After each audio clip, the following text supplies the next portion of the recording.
이 영혼들을 올려드리니 받으시고 한 사람 한 사람이 우리가 받은 이 천국의 선물을 저들 또한 받을 수 있는 아버지의 은혜를 허락하여 주셔서 이 한 주간 동안 우리가 미션 수행 잘 감당하게 하시고 또 저들을 보내어 주시고 아버지 토요일 한 300여 장의 아버지 이 전도 책자를 간증집을 받아든 영혼들마다 읽게 하시고 읽고 감동되어져서 아버지 예수 그리스도 나오는 역사들을 허락하여 주시옵소서. 오늘도 말씀이 말씀되게 하실 예수 그리스도 이름으로 감사하며 기도드렸습니다. 아멘.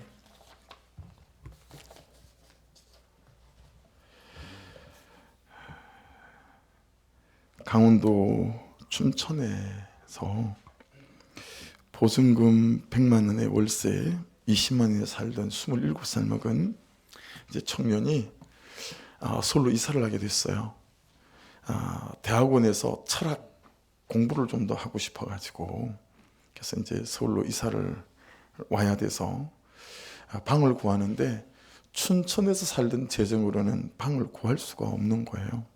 춘천에서는 이제 보증금 100만 원에 월세 20만 원을 주고 살았는데 이게 뭐 엄두가 나질 않는 거죠. 그래서 청량리 이쪽 주변에 이제 보증금을 좀 걸고 월세 45만 원짜리 방을 구했는데 이게 한 평짜리 고시원인 거예요. 한 평짜리 고시원을 구했어요. 그분의 글에 써 있는 그대로 조금 읽어드리면 돈이 없는 나는 고시원을 계약을 했다. 누군가가 살다가 집을 치운 방이라 내가 구경한 방은 아무것도 없었다. 그저 침대와 같은 기본적인 가구만 있었을 뿐 그래서 나름 살만해 보였다. 내 짐들로 방을 채우니 살만해 보이던 방은 겨우 살만한 집이 되었다. 빨래를 해서 빨래 건조대를 펴니 살기 싫어도 살아야만 하는 집이 되었다. 그런데 이제 이틀째인데 나는 벌써 이곳을 탈출하고 싶다. 창문도 제대로 없는 방이 숨이 막히고 지긋지긋하다. 이 청년이 그날 볼 일이 있어가지고요. 집 앞에 전철역에 나와서 막 지나다니는 수많은 이제 사람들을 보게 된 거죠. 그런 생각이 들더래요. 야, 저 사람들은 다 어디서 살까? 딱 보기에 자기처럼 이렇게 자취하는 사람처럼 보이는 그런 사람들도 좀 보이는 것 같고. 근데 길 건너편에 월세 100만 원짜리 오피스텔이 있었던 모양이에요. 야, 저 월세 100만 원짜리 오피스텔에 사는 사람일까? 나처럼 이 고시원 같은 데 사는 사람일까? 많은 아파트를 보면서 저 많은 아파트는 누가 살까? 근데 왜 내 집은 하나도 없을까? 뭐 이랬더라는 거죠. 그러면서 생각이 한 걸음 더 나아가서 어떤 생각이 드냐면 야, 만일에 고시원에 살거나 오피스텔에 살면 월세를 어떻게 낼까? 나처럼 알바를 해서 낼까? 부모님이 대주시는 걸까? 뭐 그런 생각을 막 하게 됐대요. 이분의 글을 보면서 마음에 탁 찝히는 문장이 어디였냐면 살기 싫어도 살아야만 하는 집이라는 거였습니다. 여러분은 어떠세요? 살고 싶은 집에 사세요? 아니면 살기 싫어도 어쩔 수 없이 살아야 되는 그런 집에 살고 계십니까? 이것이 단지 재정적인 형편 때문에 잠시 살아야 하는 고시원 월세방이 아니고 내가 살아야 하는 삶이라는 집이고 인생이라는 집이라면 어떨까 싶습니다. 살기 싫어도 살아야만 하는 인생, 살기는 사는데 어쩔 수가 없어서 살아야만 하는 삶이라면 여러분 이 인생이 누구의 인생인가 관계없이 이 인생이 얼마나 힘들고 고단하겠습니까? 그렇죠? 사는 장소에 대하여 제 생각을 바꾼 계기가 하나 있습니다.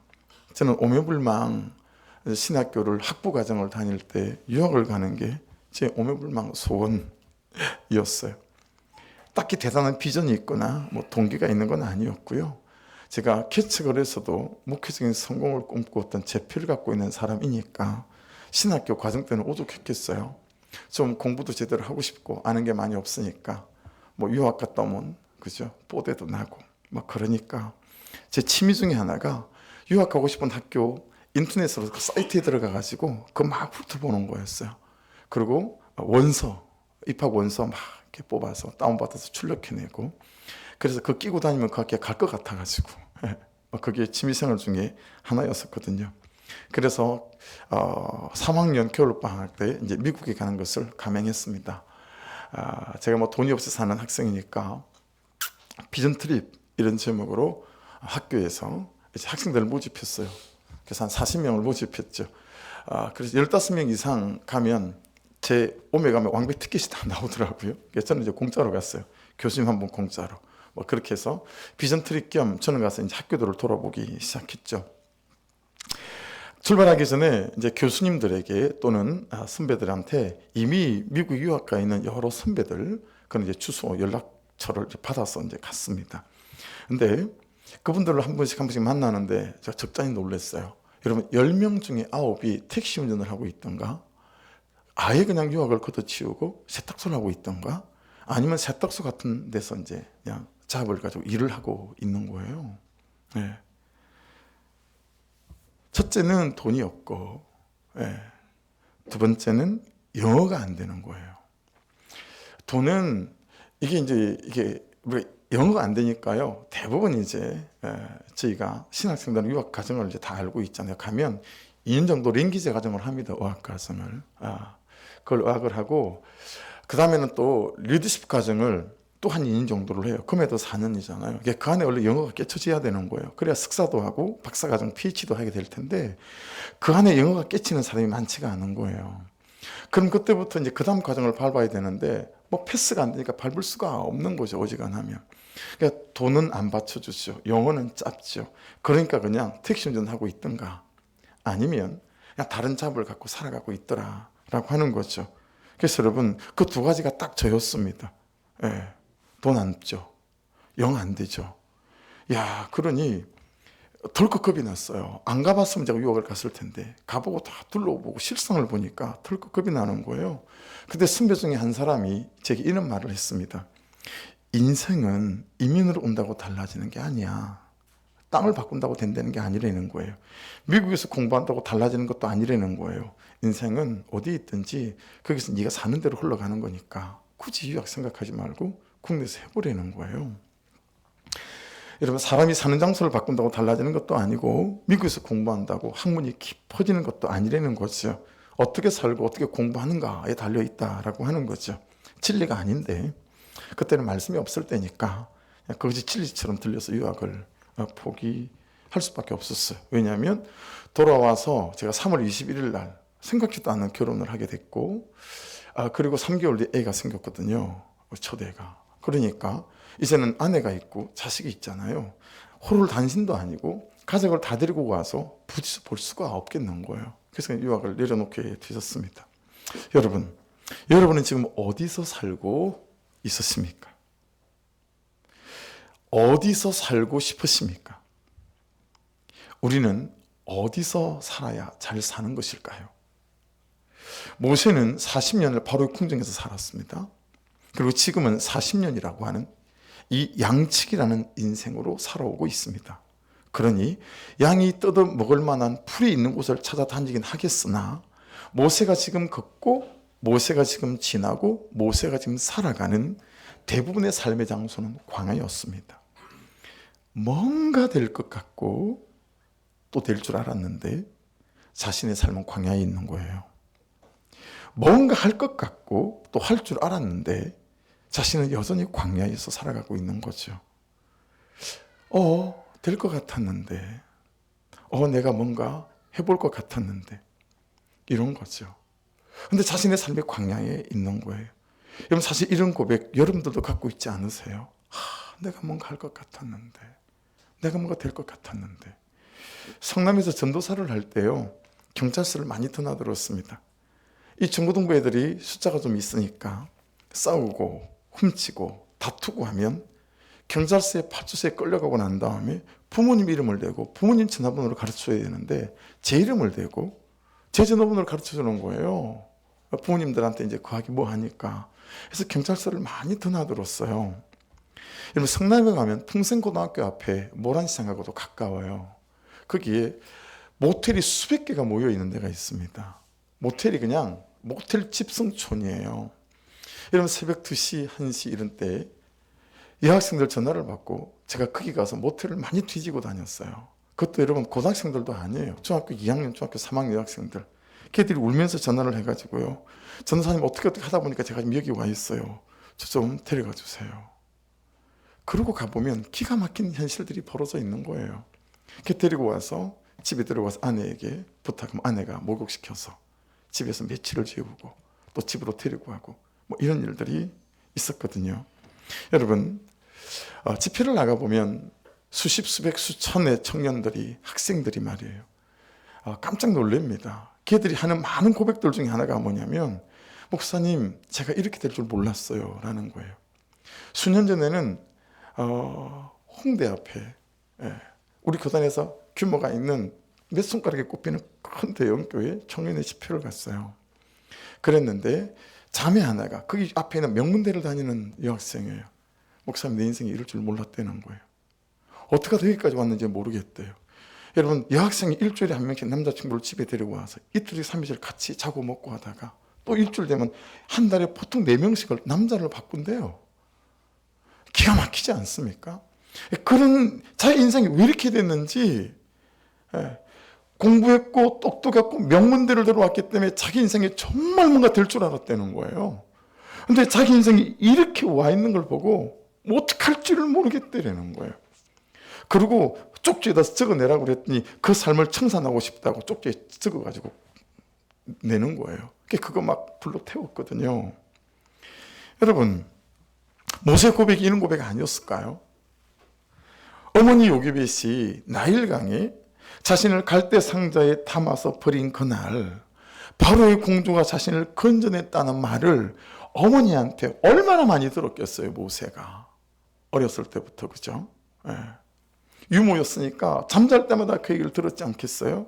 여러분, 유대인들이 태어나는 바로 그날 남자아이들은 모두 나일강에서 악어밥으로 죽어가는 그 시절 그때에 유대인이면서도 바로의 궁정에서 40년간이나 최고의 학문과 배움을 가지고 살았던 이 모세, 아침에 눈을 뜰 때마다 뭐 그런 생각하지 않았을까요?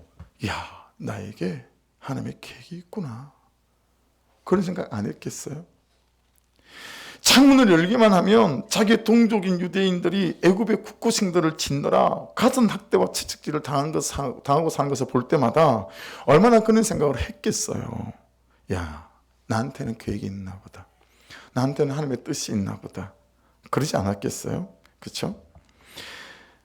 그래서 뭐 좀 될 줄 알았겠죠. 그래서 40에 한번 일어났던 거 아니겠어요? 될 것 같고 할 것 같았는데 이 광야에서 이 모래에 바람 맞아가며 여러분 40년을 양치기 하고 있으니까, 그렇죠? 얼마나 마음이 어려웠을까요? 여러분의 인생 중에서는 그렇게 생각해 보신 적 혹시 없으십니까? 내가 뭐 좀 될 것 같은데, 내가 뭐 좀 할 것 같은데. 여러분 40년간이나 자기의 생각과 달리 이렇게 양측으로 사는 자신의 인생과 삶을 찌질하다고 생각하지 않았을까라고 하는 거죠. 모세가 모세 자신에게 던지는 질문이 여러분 무엇이었을까요? 난 언제까지 양측이어야 할까? 난 언제까지 이렇게 찌질하게 살아야 하는가? 만일에 여러분 모세가요 이런 깜도 안 되는 질문을 가지고 살았다면 글쎄요, 이런 모세를 하나님은 하나님의 구속사에 초대하지 않았을 거라고 봐요. 그러니 여러분 모세 정도면 이렇게 질문했을 거라고 생각해요. 하나님, 저는 이 양치기를 어떻게 하나님의 양치기처럼 살아갈 수 있을까요? 이런 질문을 가지고 살아가지 않았을까요? 하나님, 이 아침도 광야입니다. 이 하루도 광야를 걸어야 합니다. 이 하루라는 이 광야의 삶을 어떻게 하나님 안에서 광야의 삶으로 제가 걸어갈 수 있을까요? 이런 질문을 가지고 모세가 살아가지 않았을까요? 그래서 여러분 이 대목에서 우리가 주목해야 될 몇 가지 사실이 좀 있습니다. 첫째는 하나님께서 그 광야에서 모세에게 나타나셨다라고 하는 것입니다. 지극히 평범한 얘기죠. 제가 말을 좀 잘못한 것 같습니다. 정정하겠습니다. 하나님은 모세의 광야에 나타나신 것이 아니라 그 모세의 광야에 있었습니다. 이해되십니까? 항상 있었습니다. 모세의 광야 중에 하나님 없는 광야는 없었습니다. 모세의 양치기 생활 중에 하나님 없는 어떤 시간과 공간도 없었습니다. 그래 여러분 한번 따라해 주십시오. 하나님은 항상 내 옆에 있다. 한 번 더, 하나님은 항상 내 옆에서 일하신다. 할렐루야. 여러분 이 광야에서 모세에게 나타나셨다는 사실이 우리한테는 되게 중요한 말씀이에요. 자, 출애굽기 3장 2절 말씀인데요. 여호와의 사자가 떨기나무 가운데로부터 나오는 그 불꽃 안에서 그에게 나타나시니라. 그가 보니 떨기나무에 불이 붙었으나 그 떨기나무가 사라지지 아니하는지라. 자, 나타나시니라라는 라라고 하는 단어거든요. 여러분, 이게 원래적인 딱 뜻은 뭐냐면 자신을 보라고 보여주다라는 거예요. 자신을 보라고 보여주다. 자, 저를 보시겠어요? 자, 그러니 모세에게는 항상 보는, 자주 보는, 떨기나무에 불이 붙었으나 떨기나무가 타지 않는 사건으로 찾아오신 거잖아요. 여러분, 유념하셔야 됩니다. 내 삶에 갑자기 어느 순간부터 딸이 말을 듣지 않아요. 사춘기다라고 치고 하시면 안 돼요. 아들이 말을 듣지 않아요. 사춘기다, 반항의 때다, 질풍노도의 시기다, 그렇게 생각하시면 안 돼요. 그런 사건들을 통해서 하나님은 하나님을 보라고 주시는 사건이 구속사에 있는 백성들에게 일어나는 사건들인 줄로 믿습니다. 아프고 힘들고 어렵고, 여러분, 곤란한 일들이 생길 때마다, 갈등하고 싸우고 이런 일들이 생길 때마다, 현실적인 물리적인 사건이든 심중의 변화이든지 그런 일이 일어날 때마다 여러분, 하나님이 나타나신 사건으로 볼 수 있는 은혜가 있기를 주의 이름으로 축복합니다. 적어도 구속사 안에 있는 우리는 그리 생각할 줄 알아야 합니다. 하나님이 나타나신 사건이다 라고 하는 거죠. 왜 돈이 없지? 라고 반응하기 전에 하나님께서 이 재정 없는 사건을 통해서 무엇을 말씀하시는 걸까? 라고 하는 구속자적인 시각이 있어야 된다라고 하는 거예요. 그래서 여러분, 나타나시나는 반드시 어떤 반응을 기대하는 뜻을 가지고 있는 단어라 이 말이에요. 어떤 반응일까요? 나타나시면서 우리에게 어떤 반응을 요구하시는 걸까요? 원어 성경 사전에 있는 그대로를 제가 발췌해서 여러분에게 옮겨드립니다. 자막을 보십시오. 하나님이 보낸 사자들에 의해 전달된 하나님의 말씀을 받고, 사건이 이거죠. 이해하고 믿음으로 수용하는 것을 가리킨다 해서 이 사건으로 하나님을 찾고 하나님을 구하고 하나님의 말씀을 듣고 이해하고 하나님 그에게로 돌아간다는 것이다. 이해되셨어요? 나타나시니라라고 어떤 사건이 우리에게 주어질 때 하나님께서 야, 나를 봐라 라고 이 사건을 주시면서 우리에게 기대하시는 반응은 뭐냐면, 이 사건을 통해서 너는, 그리고 너의 자녀는, 그리고 너의 현실은 나에게로 돌아와야 한다 라고, 이런 사건들을 구속사 안에서 허락하신다 라고 하는 것입니다. 그래서 여러분에게 한번 여쭤봅니다. 여러분은 예수 그리스도를 나의 구주로 믿으십니까? 여러분 예수 그리스도를 나의 주님으로 믿으십니까? 그렇다면 지금 여러분에게 일어나는 이런저런 사건들과 여러분들이 당해왔던 상처들과 여러분이 겪고 있는 지금의 모든 광야는 하나님의 구속사 안에서 하나님께서 나타나신 일들입니다. 할렐루야. 네. 그래서 우리가 지난주에도 우리가 지금 살고 있는 땅은 은혜의 땅에 살고 있고, 그리고 약속의 땅에 살고 있다고 말씀을 나누었잖아요. 여러분, 명백합니다. 분명하고, 하나님은 광야에 우리만 두지 않으십니다. 하나님이 확인이 안 된다는 분들이 계신데 지금 여러분의 삶을 잘 살펴보십시오. 그러면 하나님이 확인될 수 있는 여러 사건들이 발견될 수 있을 거라고 봐요. 우리가 쏟고 있는 사실 중에 하나는 어떤 거냐면, 열어주시고 되게 하시는 하나님만 확인을 하려고 한다라고 하는 거죠. 그런데 여러분, 아이를 키울 때를 한번 생각해 보십시오. 아이들에게 된다 한 게 많으십니까? 그건 안 된다 한 게 많으십니까? 안 된다는 게 훨씬 많으시죠? 아이들에게 여러분, 된다 한 것이 아이를 지켰습니까? 안 된다 한 것이 아이를 지켰습니까? 이만큼 아이를 키워낸 것은요, 부모의 안 된다 한 것이고, 이만큼 아이를 지켜낸 것은 부모의 안 된다 한 것이었다라는 거예요. 내가 원하는 대로, 내가 가고 싶은 대로, 내가 하고 싶은 대로 문 앞에 서 계시다가 하나님이 자동문이 열리듯 이렇게 열어주시고 되게 하시는 하나님 말고요, 결단코 열리지 않았던 내 인생, 그때 그 문이 하나님의 구속사 안에서 하나님이 나를 지켜오신 광야에 계신 하나님이다 라고 하는 것입니다. 할렐루야. 우리는 자꾸 내 뜻대로 내 감정대로 원하는 바대로 되게 하신 그 하나님만 확인하려고 하니 확인이 안 되지만 인생을 돌아보면 안 되게 하신 하나님들이 우리 인생의 처처에 얼마나 많이 계시면서 우리를 안 되게 하시며 우리를 지켜오셨는지 모른다라고 하는 것입니다. 그게 너무 많이 확인이 되어지는 거예요. 여러분, 병 중인 광야, 취직이 안 되는 광야, 마음이 아픈 광야, 상처가 있는 광야, 다툼과 갈등이 있는 광야, 임신이 안 되는 광야, 여자는 죄 가운데 살아가는 광야, 불순종 가운데 살아가는 광야, 그 내 인생의 광야에 항상 하나님이 함께 있습니다. 그리고 때때로 구속사를 따라 우리에게 나타나셔서 나를 봐라 라고 말씀하시고, 그리고 그 사건을 통해서 하나님 그분께로 우리를 돌이키려고 하는 그분의 구속사를 여러분 잘 볼 수 있는 은혜가 있기를 주의 이름으로 축복합니다.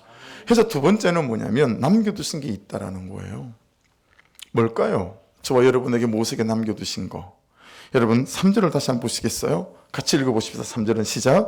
이에 모세가 이르되 내가 돌이켜가서 이 큰 광경을 보리라. 뜰개나무가 어찌하여 타지 아니하는고 하니 그때에. 다시 보세요.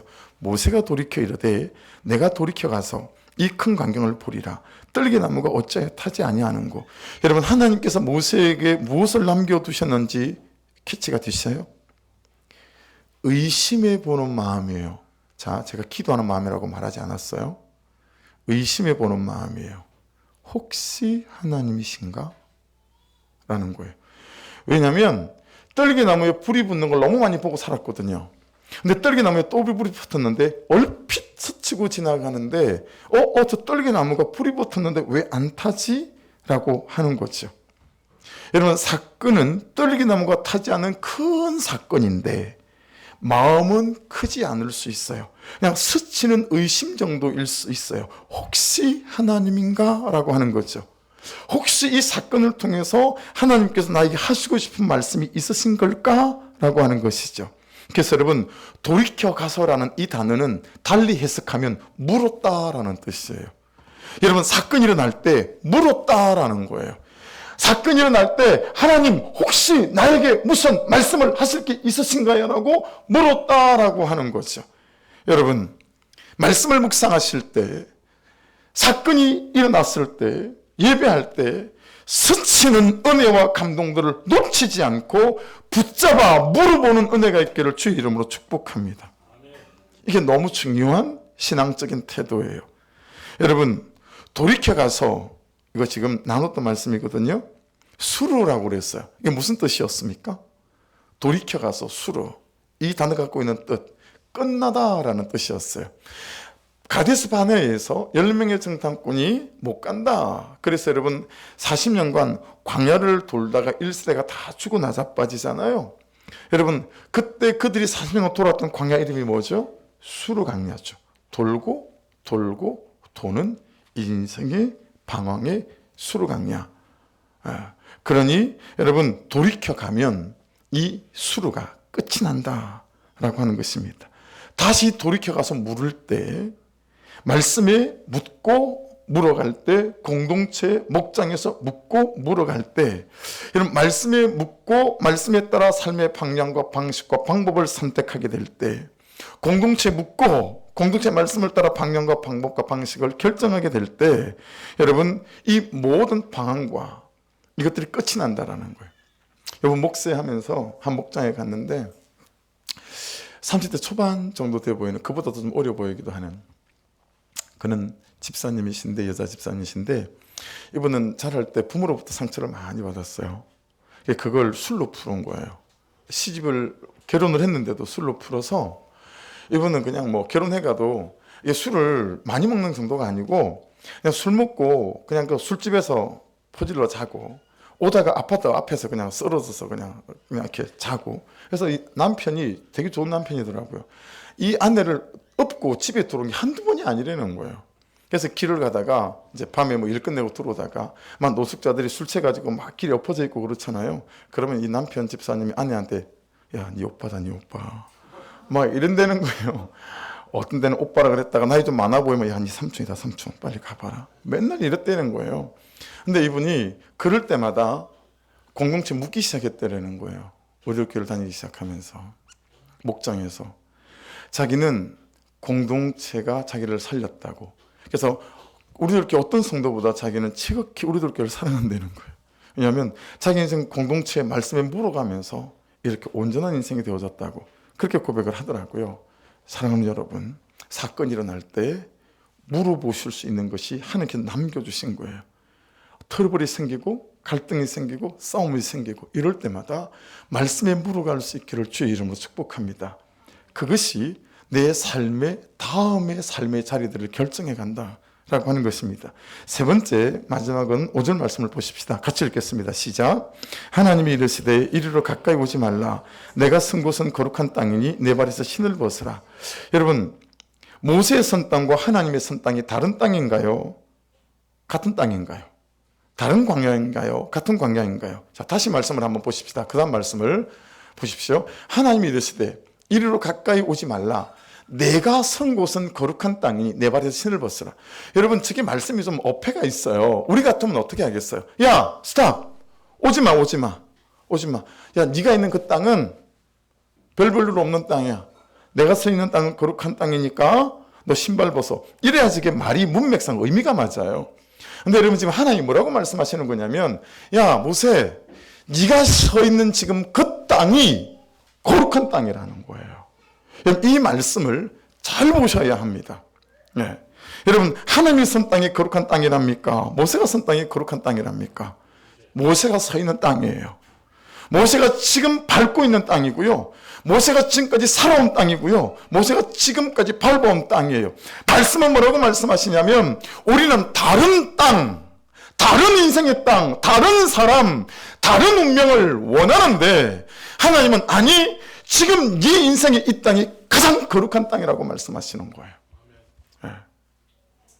상처받았던 땅, 아팠던 땅, 마음 상했던 땅, 실패했던 땅, 실수한 땅, 배신당했던 땅, 배신한 땅, 혈기 부린 땅, 다투고 있는 땅, 싸우고 있는 땅, 불순종하고 불순항하고 있는 땅, 음란했던 땅, 교만했던 땅, 게으르고 나태한. 여러분, 지금까지 내가 살아왔던, 그리고 내가 지금 서 있는 이 모든 땅이 거룩한 땅이라는 거예요. 하나님이 살아있는 땅. 아멘 하십시다. 하나님이 역사하시는 땅, 하나님이 함께 하시는 땅, 하나님이 사실은 일하시는 땅이 없대요. 땅이 문제였던 적은 단 한 번도 없었다라는 거예요. 무엇이 문제였다는 것입니까? 내 발에서 신을 벗지 않았다라는 거예요. 하나님, 땅 바꿔주세요. 제가 이런 인생의 땅을 원한 적이 없어요. 하나님, 사람을 바꿔주세요. 내가 이런 인간을 원했던 적이 없어요. 우리는 항상 이러고 살아가지 않습니까? 여러분, 모세에게도 우리가 그런 걸 기대하지 않는 거예요? 근데 여러분, 하나님은, 야 모세, 네가 서 있는 그 땅이 거룩한 땅이야. 내가 역사하는 땅이고, 내가 있는 땅이고, 기적을 볼 수 있는 땅이고, 능력을 볼 수 있는 땅이라는 거예요. 그런데 내 인생이 왜 이런 거예요? 네 발에서 신을 벗어라. 이렇게 말씀하시는 거예요.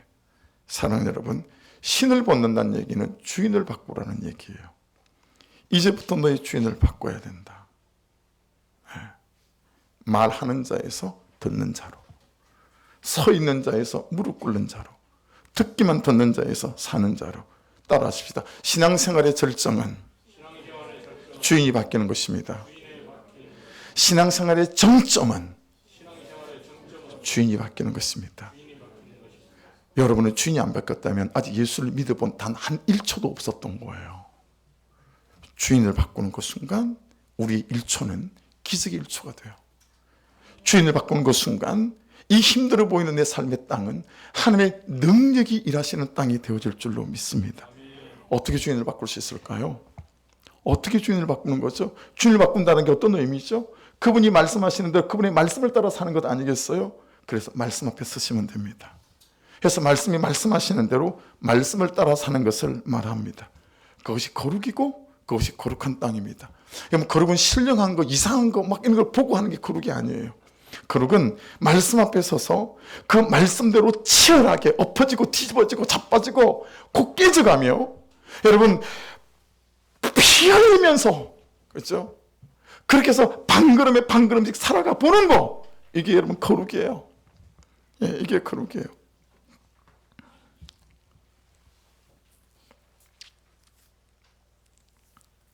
패널 목회 때 패널 토론이라는 게 있어요. 이제 미리 큐티 목회를 하는 그런 이제 한 3분, 4분 목사님들이 이제 오신 이제 수백 명의 목사님들 앞에서 우리가 어떻게 큐티를 접목했고 또 어떻게 하고 있고 뭐 이런 거예요. 그래서 이제 그 질문지가 미리 와요. 그 질문지에 답을 달아서 이제 보내는데 질문지 답을 하다가 울컥 은혜가 됐어요. 은혜가 돼서 제가 그 목사님들 앞에 너무 무릎을 꿇고 싶은 거예요. 무릎을 꿇고 정말 이거 큐티 해야 된다고. 근데 좀 그렇잖아요. 뭐 공개적인 장소에서 그죠? 뭐 목회를 대단히 잘하고 있으면 몰라도 뭐 그죠? 그래서 제가 사실은 지난주 중고등부 이제 2시 3부 예배 때 제가 아이들한테 그 얘기를 했어요. 야, 내가 패널 토론을 목사님이 준비하는데 너무 이 부분에서 감동이 되는 거 있지. 근데 거기 가서 바로 하려니까 민망하고 내가 오늘 연습 한번 해볼란다. 그리고 애들 앞에서 무릎을 꿇었어요. 그러면서 목사님들 큐티해야 된다고 연습하고 학생들에도 얘기했어요. 니네들 큐티해야 된다. 말씀 앞에 서야 된다. 말씀을 따라가야 된다. 연습했어요. 10시 반에 모여서 수요일날 패널 토론하는 분들끼리 리허설을 하거든요. 그래서 또 그분들한테 말 안 하고 또 그러면 또 그렇잖아요. 그래서 또 내가 얘기했어요. 이런 감동이었어. 그래서 해보려고 하는데 그러면서 그분들한테 이제 막 시범을 보이려고 막 이러니까 너무 좋다고 뭐 목사님 하시라고 그러는 거예요. 그래서 이제 연습을 끝나고 이제 김장기 목사님하고 식사가 있어서 내려가려고 하는데 안산에서 목회하시는 이제 이승관 목사님이라는 분이 저한테 묻는 거예요. 목사님 하실 거예요, 안 하실 거예요? 할 겁니다. 그랬더니 왜 그러냐 그랬더니 안 하면 자기가 하려고. 진짜 해야 될 것 같대. 누군가는 무릎 꿇고 목사님들한테 큐티 목회를 해야 된다고 해야 될 것 같다라는 거예요. 그래서 처음에 이게 질문지 준비할 때는 너무 감격이 있어서 막 사실 생각은 막 울면서 막 하고 싶어서 진짜 해야 된다고 목회 큐티 목회 안 하면 진짜 죽인다고는 아니고 막 그러고 싶었는데 여러분 이미 중고등부 때 리허설 했죠. 패널 리허설 할 때 또 리허설 3번째 하니까 제 감동이 좀 많이 이렇게 좀 사그라들었어요. 그래서 좀 제가 처음에 주는 감동만큼은 참 못했지만 그렇게 이제 말씀을 드렸죠. 무릎 꿇고. 어제 송장 목사님한테 카톡이 왔어요. 목사님 끝나고 난 다음에 우리 교육자들 모여서 피드백 나누는데 목사님 무릎 꿇을 때 너무 은혜가 됐다고 계속 또 위로를 받았죠. 여러분 사실은 이번에 목사를 가서 제가 큰 상처를 좀 받았어요. 네. 근데 참 말씀 앞에 쓴다는 게 여러분 딱 말씀 이대로인 거예요. 사건이 일어나잖아요. 하나님에게 뭘 말씀하고 싶으신가? 바로 그냥 가는 거예요. 그러면서 정말 여러분에게 사죄하고 싶고 무릎 꿇고 용서하고 싶은 게 하나 생기더라고요. 제가 너무 섭섭한 것 때문에 심해 들어온 거예요. 그래서 내가 우리들께 하고 연을 끊든지 해야지. 뭐 이런 생각이 들 정도로 너무 섭섭한 거예요. 근데 그게 연결이 된 거예요. 하나님께 내게 뭐라고 말씀하고 싶은 거지? 그러면서 여러분 정말 우리 성도들은 개척한 대로 16년, 17년간 나한테 얼마나 섭섭했을까. 우리 아내가 전도사님이 심하다 때마다 목사님 카톡 좀 빨리 대답하세요. 난 맨날 대답해. 그러고 맨날 지나왔는데요. 그 늦게 대답하는 카톡 때문에 받아들 성도들의 상처를 생각하니 여러분 딱히 나한테 말한 것도 아니에요. 그냥 느낌으로 내가 서운하고 섭섭한 거예요. 대하는 태도를 보고 우리 대하는 태도를 보면 알잖아요. 근데 우리 성도들은 얼마나 섭섭했을까. 그래서 일부 때도 내가 여러 번 칭찬을 좀 했어요. 여러분 진짜 제가 사죄합니다. 용서를 구합니다. 제가 카톡 늦게 대답하고 전화 빨리 대답 안 하고 말해놓고 잊어먹고 이런 수많은 여러분 내가 아무것도 아니라고 작게 생각한 걸로 말미암아 상처받은 한 분들에게 용서를 구합니다. 여러분 구속사적으로 그렇게 해석이 되니까 제가 이번에 가서 가장 크게 얻은 선물이 이거예요. 와, 내가 이러고 살았구나. 그러고 나니까요. 여러분 그냥 내가 서 있는 땅이 은혜의 땅이 되고 거룩한 땅이 되는 거 있죠. 사랑하는 여러분, 우리는 지금 어디서 살아야 할까요? 바로 이 땅입니다. 말씀 앞에 서는 땅, 말씀이 말씀대로 역사하시고 우리는 말씀대로 살아가는 땅. 목사 때 패널 토론할 때요, 여기 뭐 우리 가신 분들도 있고 하니까 한 분은 1000명이 모이는 교회 목사님이세요. 한 분은 500명이 개척 9년밖에 안 했는데 그런 목사님이세요. 나이도 나보다 다 젊어요. 뭐 48세, 40대 초반. 한 분은 순복음교회인데 100명쯤 모이는 교회 부목사님이세요. 예, 그러니 뭐 저에 비해서는 전도 유망하죠. 근데 그분들하고 이렇게 이제 리허설 때부터 쭉 패널 토론 때까지 같이 있는데 이상하게 계속 단어 하나가 떠오르는 거예요. 그 단어가 뭐였냐면 거룩이라는 단어였어요.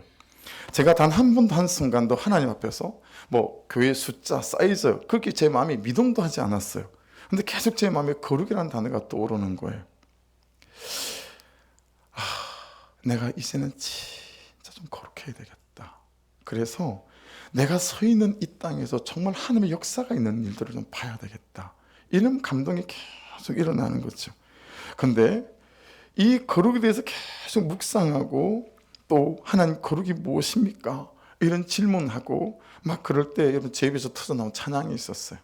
그게 뭐냐면 하나님 말씀에 두려워 떠는 자, 그 말씀에 생명을 거는 자, 한 사람 찾으시는 주님의 약속을 믿어.